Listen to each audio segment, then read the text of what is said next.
For USCFootball.com, I'm Keely Eure here with Shotgun Spratling for instant analysis of USC's 79-42 win over the Stanford Cardinal, a 37-point win, Shotgun. The last time we saw USC, it was a poor effort up in Utah. What was the difference tonight?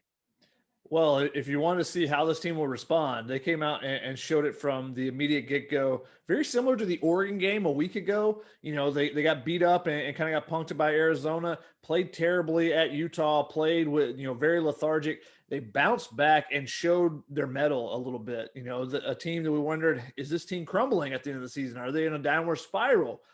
I don't think they are. I think that what we saw is they came back with defensive energy, and the defense was the difference. I mean, Stanford started the game 1 for 16 and 2 for 22. That's under 10%. Under 10% shooting will never win a game ever. They finished the game at 25%, USC's lowest that they've held anyone this season, winning by 37 points. That's the most. That's the biggest margin of victory against Stanford since like 1953, I believe it is. Wow. Biggest margin of victory in a Pac-12 game since 1967, I think it was. 1967. Looking at the notes here. So huge win for them. Now, Stanford was missing some players. They were missing Oscar da Silva, who was a Player of the Year candidate until 2 weeks ago. They were missing Dejon Davis. They were missing Bryce Willis, guys that have started for them. So they were missing some pieces. But USC played Stanford earlier this season. They were missing some pieces then, and USC struggled with it, and they had to pull away late in the game. They took care of business from the very beginning, and it all started on the defensive end. They were swarming everywhere. The one thing we say about this team, and we talked about how they could potentially make an NCAA tournament run, is because their defense wouldn't go away. Well, last week it did. And why did it? Because there wasn't the energy there. And today there was so much energy. They were flying around the ball. They were getting in the passing lanes. They were getting their hands on balls, tipping balls. And then they use their length to block shots and just frustrate offenses with the way that they can contest shots. Every shot basically was contested until the last 5 or 6 minutes. Stanford got a couple of open looks, but the rest of the game, they barely got anything that there wasn't someone right in their face. It was just a great defensive effort, and it was great to see them bounce back after struggling with that last week. Mm-hmm. Energy seemed to be the key, like you mentioned, and even Andy Enfield agreed with it. You asked him after the game, what will it take to get this defensive effort consistently? And he talked about last week what the Trojans had to do, playing 4 games, including 2 on the road in high altitude. It seemed like it really took an impact and toll on the team. Yeah, and he tried to say, he's like, look, I don't like to make any excuses after games. I don't try to do that. He said, but then when I went back and watched the tape, he said it looked like guys were, they looked like they were going 50%. They were at 50% speed at least. And he said it wasn't just one guy, it was the entire team. And that's something that I definitely noticed in that game, because there was at one point in the second half where Taj Edey had some energy. He was going full speed, and just everything else looked like it was in slow motion around him. So I think that I don't want to use it as an excuse. I know Andy doesn't want to use it as an excuse, but I think it is a legitimate cause for the way they played in that Utah game. Now, how do you avoid having that happen again?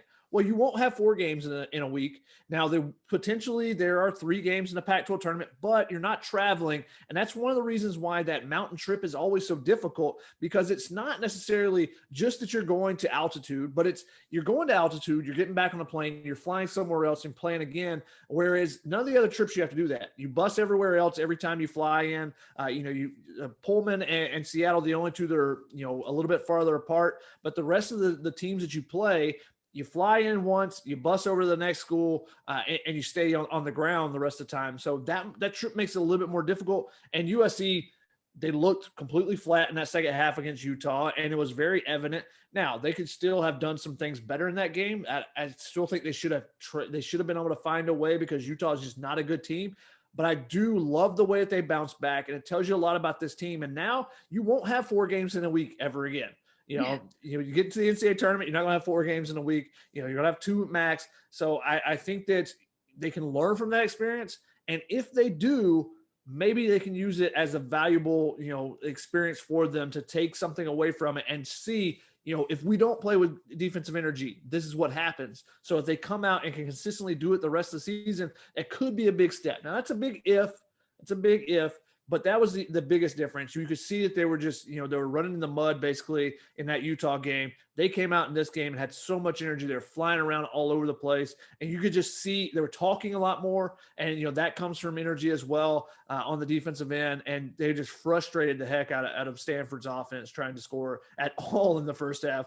You thought for a second that Stanford might only have single digits in the half. They only had 6 points. I think it was about, they had 3 points through the first almost 12 minutes. So it looked like, hey, maybe they won't even make it to the 10-point mark, but they did eventually get there. But USC had almost a 20-point lead at the half and just kept building and kept building. Most impressive performance of the season, I think.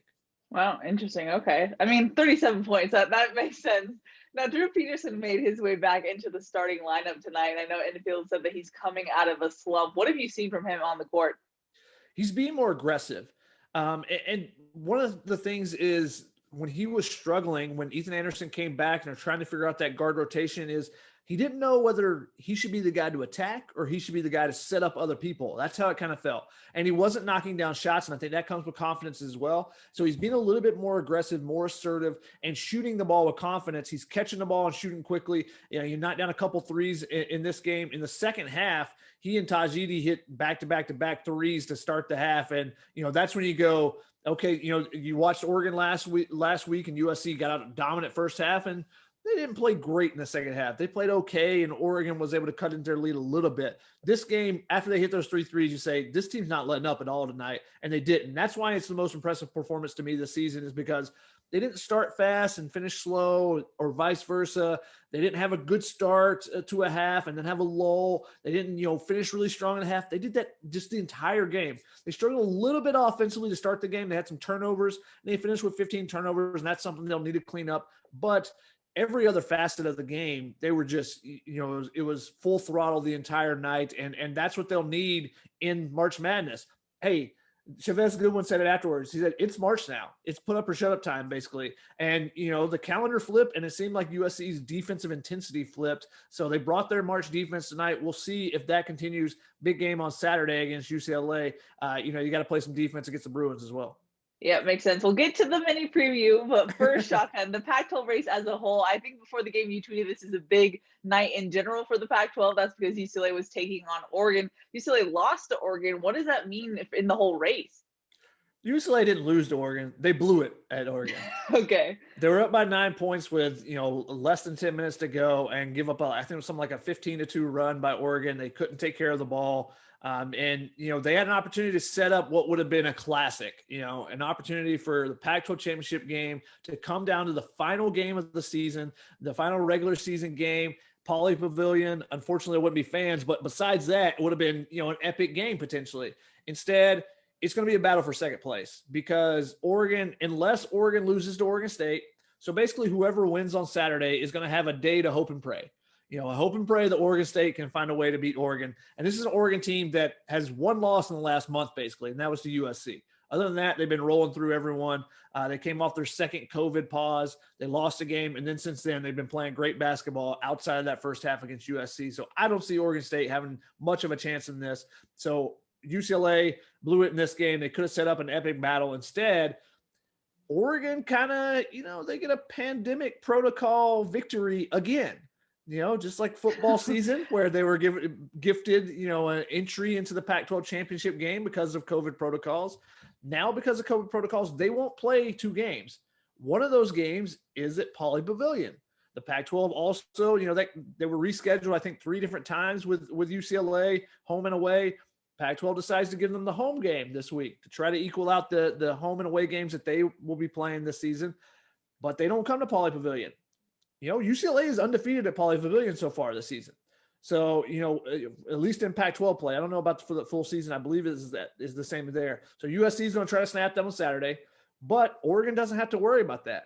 They get the opportunity. They play 2 less games. Right now, technically, USC and Oregon are tied in the Pac-12 race. Oregon is 13-4. USC is 14-5. So they have one more win and one more loss. So technically you're even in the standings there. However, the Pac-12 championship will be decided by percentage points, since the teams aren't playing the same amount of games. Andy Enfield was not happy about this. He hasn't been happy about this for a while since the rescheduling that they had for 2 weeks ago. And, he talked about a little bit more tonight, how he, doesn't think it's fair that Oregon doesn't have to go to Pauley Pavilion basically, and that they're playing less games. Whereas USC, they had to play the 4 games in 8 days. Now, Oregon has had a long stretch here where they played, I think it's something like 7 and 14 days or something like that. But USC had multiple 3-game weeks. Other teams didn't have that. So it's just been kind of I'm not saying that Oregon hasn't had their difficult stretches as well, but it's been an imbalanced schedule for some teams versus other teams as far as playing the extra games in there. And, if you look at how USC played last week, you saw the effect of it in that Utah second half. That's a big difference. They don't lose that game, then obviously they're sitting in front. And again, like I said, I think they still should have found a way to win that game, but they didn't. So there's an imbalance here with less games being played by some teams. And the fact that it's going to come down to percentage points, if both USC and Oregon win, is another a protocol win for a COVID win for Oregon this season. Interesting indeed. Now, when it comes to the UCLA game, what are you expecting for that matchup, Shotgun? It's going to be a big game. Obviously, there's seeding matchups on the line there as far as the Pac-12. And obviously, both teams are going to hope that Oregon State beats Oregon. So someone's going to, like I said, have a day to hope and pray that happens and have a chance at that Pac-12 regular season title. So the Pac-12 regular season title is potentially on the line in this game, even though it's not really going to be. But it's a rivalry game. It's a crosstown matchup. USC blew out UCLA in the first matchup, but now they get their big man back down low. They're able to get Cody Riley back from the injury he was missing. Jalen Hill remains out for personal reasons, but having Cody Riley back gives them a more dynamic offensive weapon down low. Whereas in the first game, you had Mac Etienne, you had Nwuba that were down low guarding the big guys, but they couldn't give you anything offensively, really. So I think this adds a different element to them. So they should be a little bit different of a team than when USC played them in the first game. And, there's some bragging rights always on the line. And the fact that USC has dominated that series in the last few games. And obviously last season, the big buzzer beater to win the game, that stuck with UCLA throughout the offseason, I'm sure. So USC, can they get another regular season ending win over the Bruins, this time in Pauley Pavilion? It's going to be an interesting matchup. We'll see how the Bruins come out and defend USC with Cody Riley back. They had to really bunch in the defense and play zone defense against USC the first matchup without any of their post players in there. So we'll see if they change that up this time. Alrighty, Shotgun, any final thoughts before we wrap it up for tonight?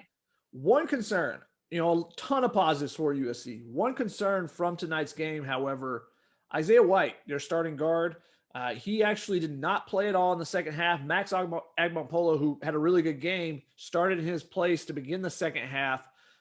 Isaiah White, then I later saw him on the bench, had his a wrap around his midsection. He apparently had back spasms, and I saw him get up during a timeout and try to go walk over towards the huddle, and he was basically walking like a decrepit old man. He was not moving very well. So definitely some concern there, especially after the issues with Ethan Anderson's back earlier in the season cost him 6 weeks. Isaiah White is an important piece for them because he brings that defensive energy, which is the thing that led them to everything tonight. He brings that fire every game, that intensity. He's the guy that kind of gets them going there with the hustle plays, diving on the floor, doing those type of things. He went out with a back spasm, so concern there a little bit. We'll see if he's available for USC on Saturday. And if not, if you have to go with a guard lineup of Ethan Anderson, Taj Edey, Andrew Peterson, that'll be kind of interesting to see. Yeah, that'll be definitely something to watch for indeed. But that's going to wrap it up for USC 79-42 win over Stanford. For Shotgun Spratling, I'm Keely Eure. For more, check out uscfootball.com.